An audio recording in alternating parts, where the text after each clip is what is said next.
My question is about prostate cancer. My PSA went from 1.8 to 2.5, and my doctor thought that was a little alarming. So he thought that I should have some tests run. He had me do this DEXO scan or EXO scan, and I did that, and it came back, and he says, well, you could have the beginnings of prostate cancer. So he recommended I do an MRI, which I did. But long story short, I'm scheduled for a biopsy this Thursday. And how dangerous are biopsies when they stick that needle in you? And if there is cancer, what's the possibility of it spreading?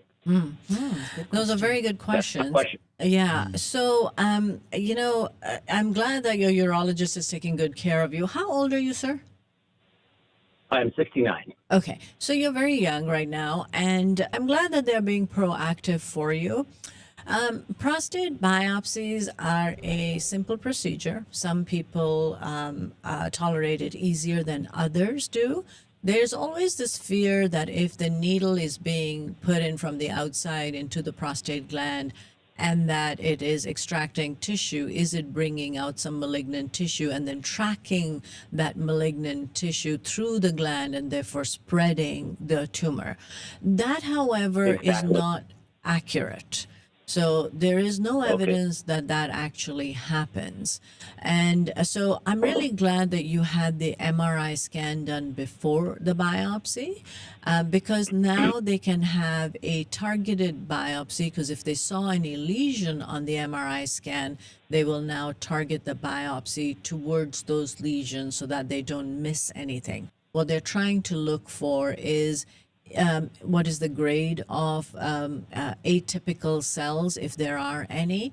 Are they looking nasty or are they looking more like normal? So they're going to look at different areas. They're going to take biopsies. They're going to see whether it's spreading or not, whether it's restricted in that small area or not. And those are very, very important things. There's no other way to basically get all of this information without doing a biopsy. So it's an outpatient procedure. They'll give you a little bit of local numbing to do it. You will feel a little bit of pain, nothing that can't be resolved with a little bit of Tylenol. You might want to take it a little easy afterwards. If the pain is bad, take a little extra Tylenol for pain relief. You might have a little bit of blood in your urine, but generally within the next few hours afterwards, you will be okay. Most patients usually are fine with it, and there is very little to no risk of it causing dissemination of any cancer seeds. Okay?